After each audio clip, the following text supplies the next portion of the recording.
Welcome to the channel. Today I'm going to show you how to create a drop-down list in Microsoft Excel.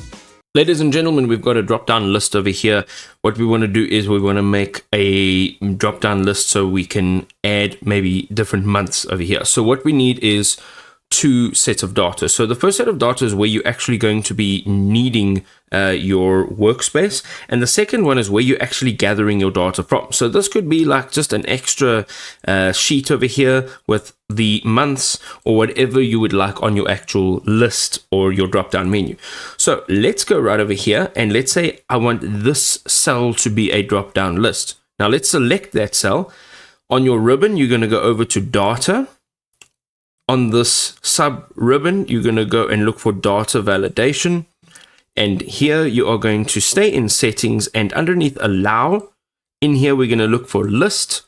And here, the source, we're going to now find our list. So now it's saying you can select cells directly on the grid.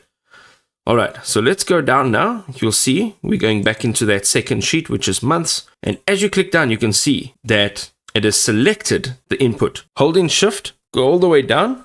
Select all of your months, and you'll see that it started at A1 and it's all the way to A12.